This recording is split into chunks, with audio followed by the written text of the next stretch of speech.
everybody. We are back. We're back. Thanks so much. We had a little bit of a hiccup there. No problem. We're back with Munif Ali and Fierce Women TV. We were just talking about how to sign up for your Power Habits. If people want to get in touch with you and learn more about Power Habits Coaching, they can go to powerhabitscoaching.com. It's Power Habits with an S, powerhabitscoaching.com. And that way they can sign up, you can learn more about Power Habits, and you get more information about how that program works. So thanks so much, Munif, for sharing all of that. I want to talk now about ThinkRuptor Media because you're now doing publishing.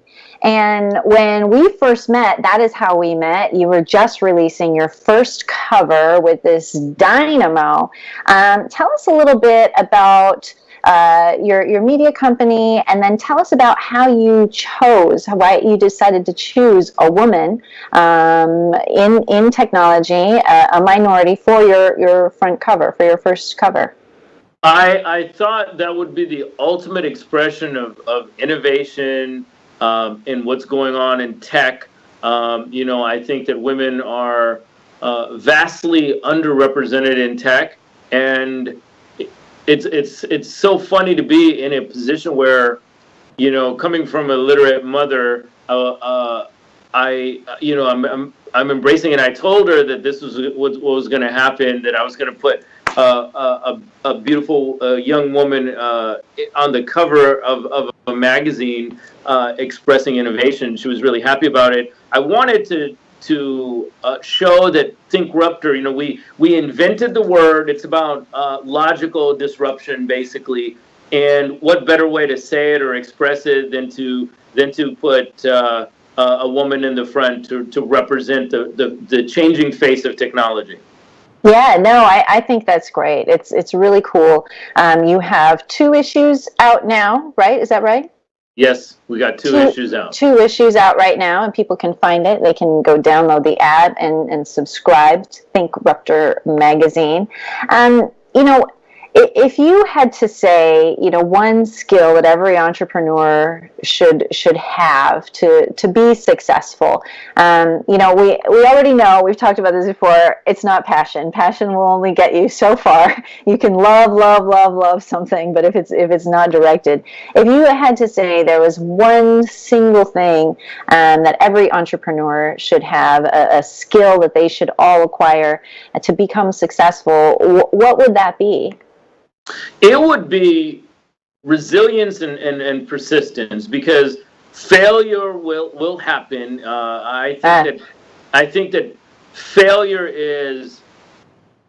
it just goes hand in hand with success, and you have to be willing to not always hit the mark. And like a marksman does, if you miss, you have to readjust your sights, and it happens over and over and over again. And so I see a lot of young entrepreneurs, promising entrepreneurs. They have the best ideas, they have great energy, they're passionate, like you said, but the moment life punches them in the gut, they want to quit. First round KO'd. So unless your big why is large enough, it's bold enough, it's big enough, and you want to put all your energy into it, that's when it really happens, and you must have persistence to continue. You might not get, in addition to, some of my speeches, what I talk to even my daughters about is entitlement and feeling like the world owes you, when in essence you owe the world. And so when the world, in your world, causes somewhat a setback or a failure, you must be willing to get up, and not to sound like a cliche or any of those kind of things, but the people who are hell-bent on doing something until they see results are the ones that are going to accomplish it. Yeah, no, that's great. That's an excellent point. So for even example, when you are streaming a live internet TV show, for example, and your signal goes down. You got to persevere. You got to come through That's that. right.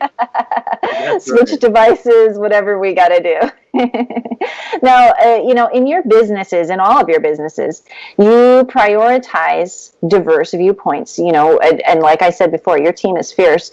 Do you believe that your companies are more successful because your team comes from diverse backgrounds, because you have lots of different viewpoints, because you kind of step into things with an open mind of that it doesn't have to be one way. It's not my way or the highway. That's how you operate. I've seen it.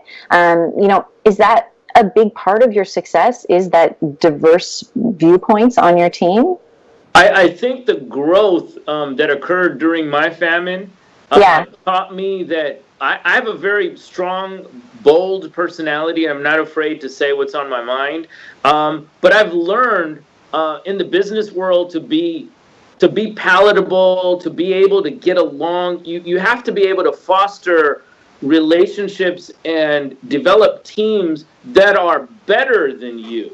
That are actually better than the person at the helm at doing key critical tasks that you either don't have the fortitude, the patience, or the skill level to do. So I've surrounded myself with people that are way better than me, and I never want to walk into a room where I have all the answers. I want the kind of team that will pull me rather than me having to push them. So if the desire and passion is there and the persistence is there, then as a team, you start to really develop success by leaning on people that have those key critical skills needed to propel your organization forward. So leadership is not where you sit in a company. It's where how you and your perspective on how you value your role. So you can be at the front, a receptionist, but if you're truly a leader, you look at your role as being an integral part of the success of the organization. So I try to surround myself with people who see the vision and that want a greater community. I love that. I love what you said about having people pull you instead of you pushing them in your team. So those are some qualities that you look for when you're building your team, when you have a very specific business that you're starting and all of those roles. You're looking for superstars in those specific roles who are going to pull you forward. What are some other characteristics that you look for in building your team and surrounding yourself with superstars? We've got time for this one last question before I let you go, but I really wanted to hear your take because you have such a great team.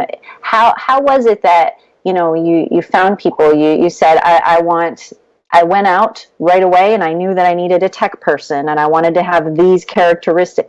How does that work? What do you look for when you're assembling your team? Well, in the real estate training and the brick and mortar companies, I look for something called TCTC, which is, are you teachable, coachable, are you trainable, and are you collaborative? And teaching and training are completely two different aspects. Teaching has to do with lifelong ambition to learn everything you can in your chosen craft or your field of interest. Training is really focused on, if I want to be better at Instagram, then I can go and get specific Instagram training and become better at that. Now, that training could be finished. I can always learn about Instagram and the new things coming out, but my essence in training has finished. I've completed it. Are you coachable? It's really important that I learn and I continue to learn from even the youngest members of my team. I'm continuously innovating and learning. Like, for example, think Ruptor's leadership team, Nikki and Hannah, both beautiful, established entrepreneurs. They sit on the other side of the world, one in England and one in Serbia, completely different outlooks on things, but I'm constantly learning from them and I don't have all the answers. And here Teresa and Shayla and Jalissa and all the people that make our team here, I'm constantly learning. And so that coachable is not only for the team member, but it's for myself. Am I holding myself coachable? And I learn lessons from even my kids. And that keeps me being very innovative. And then the last thing, how I feel about competition versus collaboration. Competition means that one person at the dinner table will have a stacked plate and plenty to eat, and maybe there's some sprinkling of food around at the dinner table. But if you collaborate, no one leaves your dinner table hungry, and that's what you really want. You want to be able to collaborate and create the type of environments in business that we want to see in the outside world.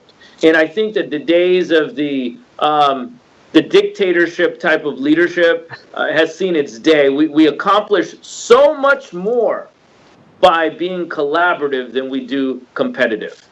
I completely agree. And, one of my colleagues, Krista Whitley, she always talks about how it has to be win-win. It has to be win-win, or I'm not going to be a participant. And that's how I do a lot of my work as well. I want to make sure that if we're going into a partnership, if we're collaborating, what is it? I like to get everything all out in the open up front. What is it that you're hoping to get, and how can I best support your efforts?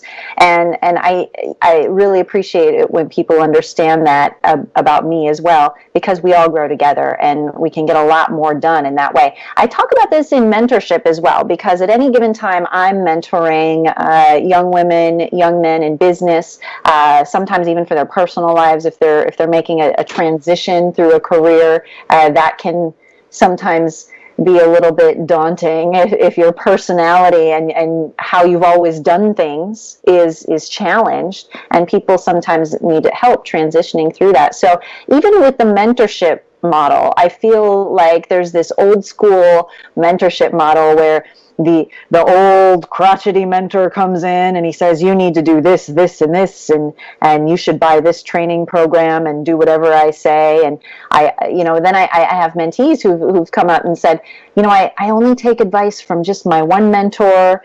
And I don't really subscribe to that. I think there are a lot of ways that you can get mentorship from people. You can, and from a wide range of people as well. And I don't think it has to be this dictatorship for a mentor either. I know I said one last question, but I really mean it this time. I want to know. Well, I haven't had you for this long before. I've got a whole hour. I want to know what you look for in a mentor. Now, I know that you've had mentors coming up in your career. What kind of things do you look for in a mentor when you need help? And what does that look like? Does it mean you're just checking in with them once a year or every quarter? Do you have a phone call? Do you have a coffee? What does that relationship look like? And then I want to say goodbye after that.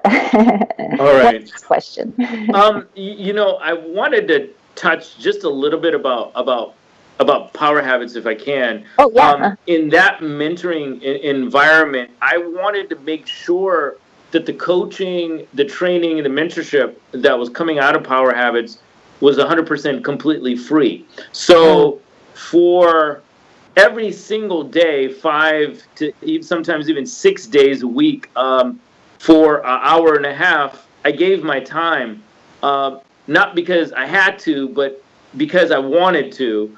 And it's 100% free, and there's no monetization to Power Habits, even as I speak right now.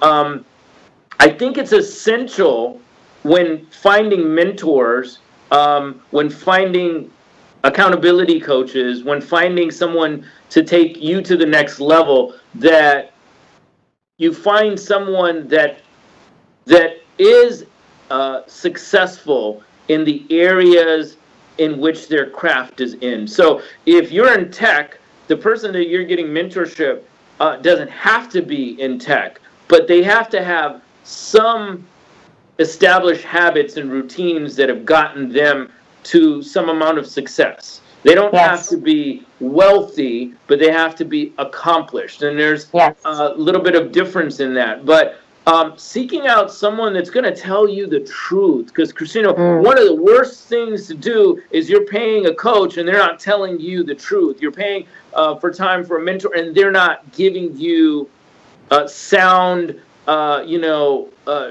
judgment sometimes, right, because you're paying for it. So you have to kind of watch out, because I don't want someone to tell me that I did amazingly great if I failed once I told them. But at the same token, you got to find someone that's positive enough to uplift you and not tear you down. So there's a sweet balance in finding, I would say, finding a mentor who you really have a relationship with. And once your business starts to generate enough income, and then seeking out professional coaching and mentorship. And like you said, what a pitiful world it would be if you could only eat one meal and one type of meal every day. So the information that you get should come from a couple of different viewpoints, and your mentorship can start within your own organization as well. So it doesn't have to be something that you have to necessarily pay for, but it should be convenient for you to access them. Maybe time block it so you meet with them at least once a month or twice a month if they can, and then just really grow from that. And just because someone's with you on one stage of the journey doesn't mean that they're going to and should be there with you the whole step of the way. That's an excellent point too. I like that, because sometimes you might outgrow people. Sometimes you might shift, right? Excellent. I mean, if you think about the mentors you would have attracted when you were 25 as opposed to the mentors you attract right now, it's very different. I mean, your goals are different, and like you said, you're a different person at the age of 35 when you really had to make that pivotal shift. Even you're different. So absolutely, we're dynamic and we're always evolving as human beings. We love one song, 1 month, and we hate that song the next month. We like one color. True. So we're constantly shifting and evolving as human beings, and you have to kind of watch out for that as well. No, that's great. Munif, thank you for sharing all of your expertise and your experiences today. It's such a pleasure, and I'm really happy, like, even for my own selfish reasons, just to have an hour to pick your brain and learn from you and learn from your success. Thinkruptor.com is the website if anyone wants to get in touch with you, and I'm looking forward to more information about your power habits as well. Thanks so much for your time, Munif, and we will talk to you soon. Christina, thank you so much for the opportunity. I love what you're doing. And I love Fierce Women and the amazing experience you're providing for so many younger women and women in business. So I appreciate your time, and I'm gracious about the opportunity. Thank you. Have a lovely day. Thank you.